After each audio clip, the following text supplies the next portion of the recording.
John Johnson is somebody that we continually have an interesting conversation about because most of us kind of don't want him on the team anymore.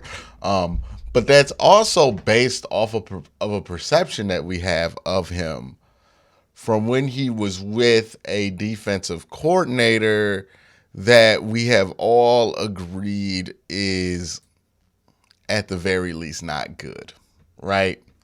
So how fair, really, with all of that considered, how fair is our determination of John Johnson, right? Because when I look at John Johnson and I look at his Pro Football Focus grades, right?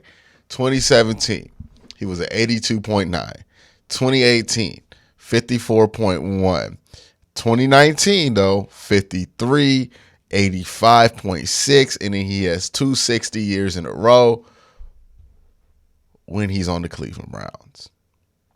The coverage grade, look at the difference in the coverage grades, right? Like there's a stark difference in the coverage grades, a consistent 80 coverage player, all of a sudden down to, the 60s, the mid 60s.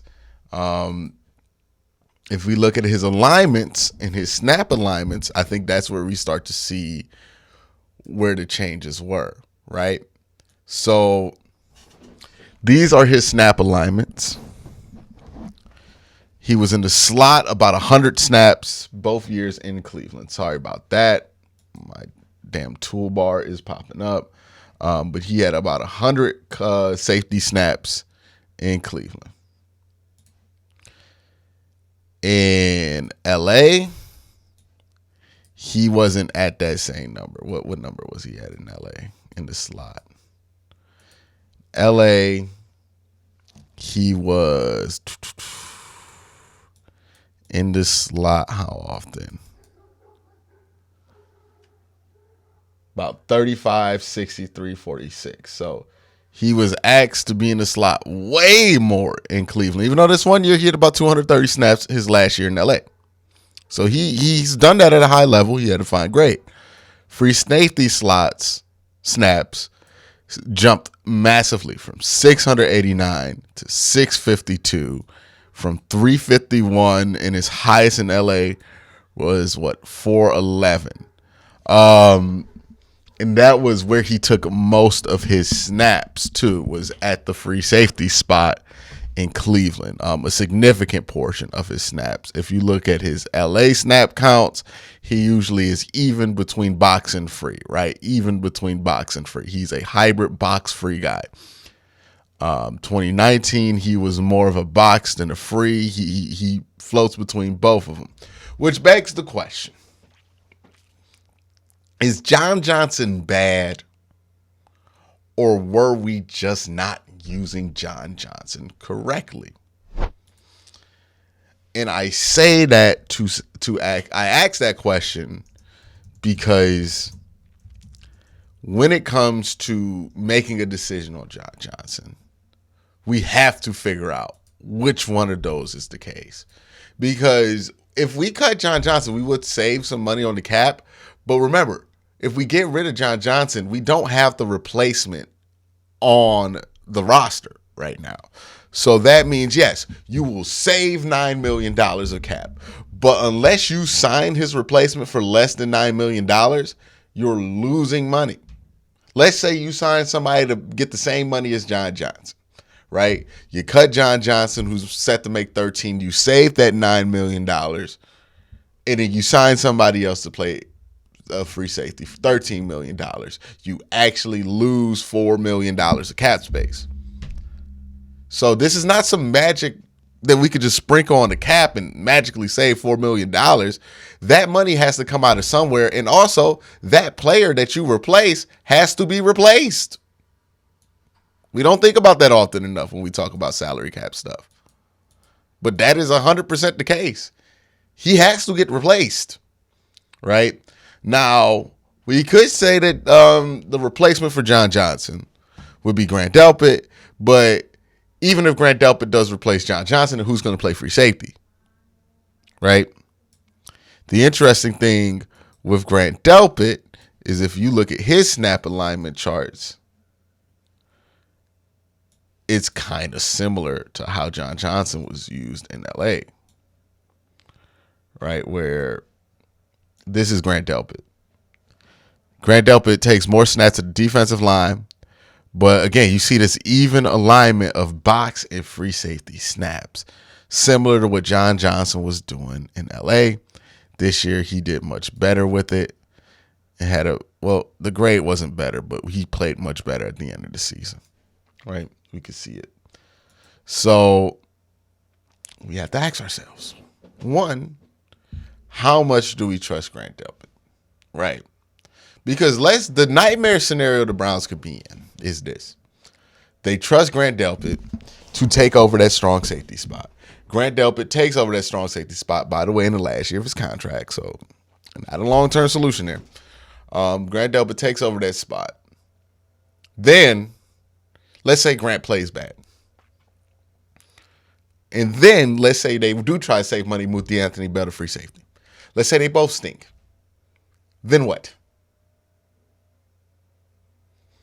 It seems like a great solution until you put it in practice, right? So this whole, hey, we got Grant Delpit, we could just get rid of John Johnson thing, it's not as simple and easy of a fix as we want it to be, because Grant Delpit being as good as he was the last few games isn't a guarantee, because we've seen this before with Grant Delpit, where he plays well at the end of the year and then kind of like does the normal Grant Delpit stuff, right?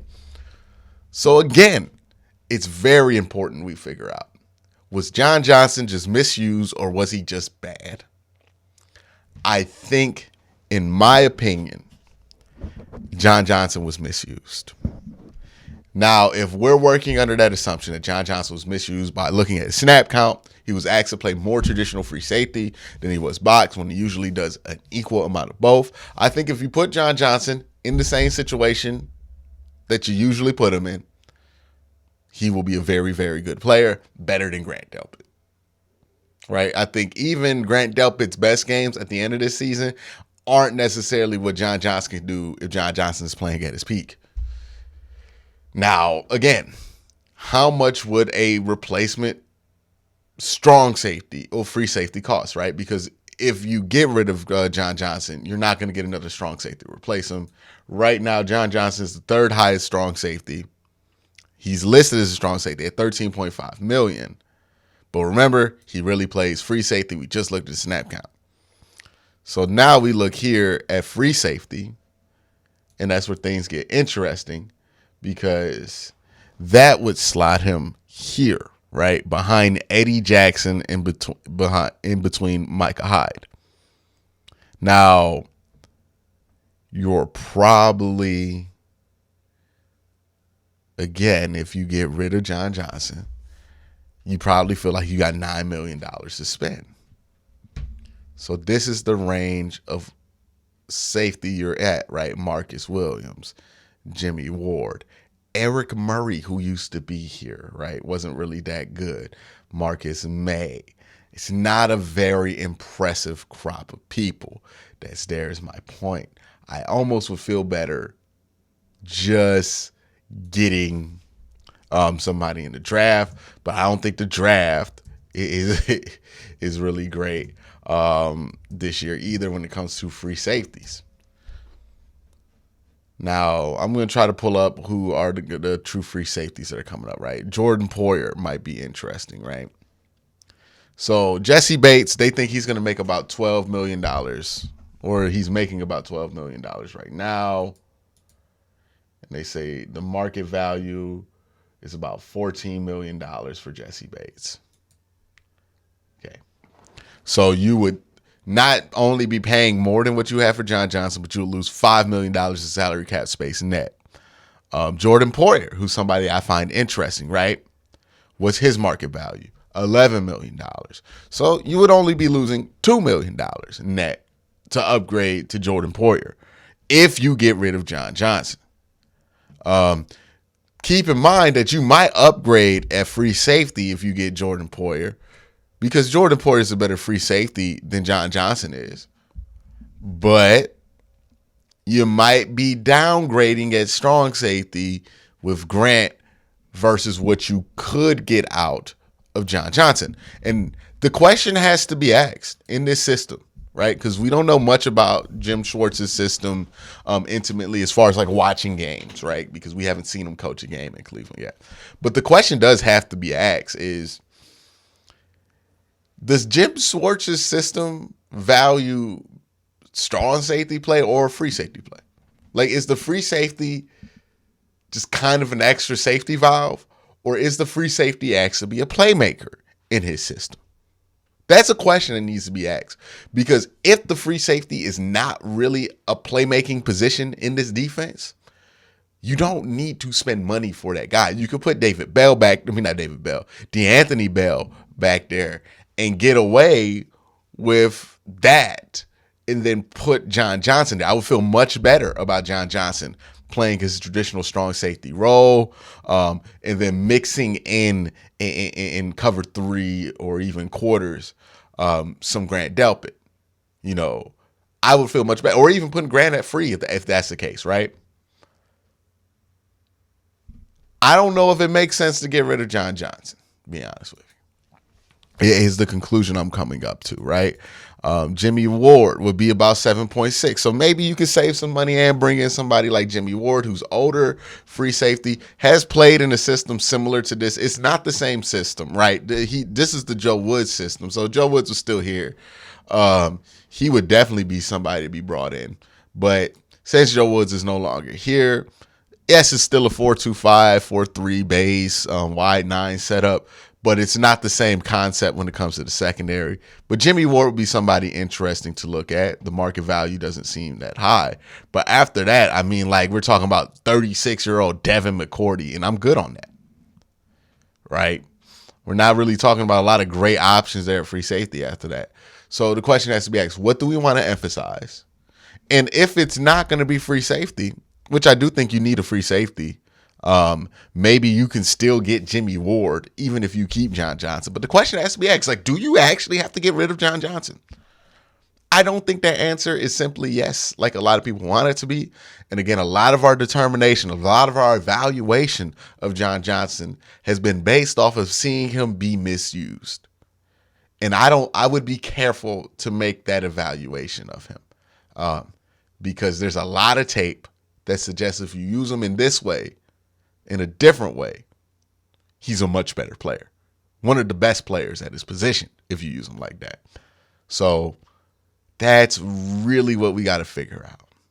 Were we misusing John Johnson and we need to figure out how to get him in the right position to be successful? Or is John Johnson just a free agency bust? I think we were misusing him. That's my thoughts. Let me know your thoughts in the comment section down below.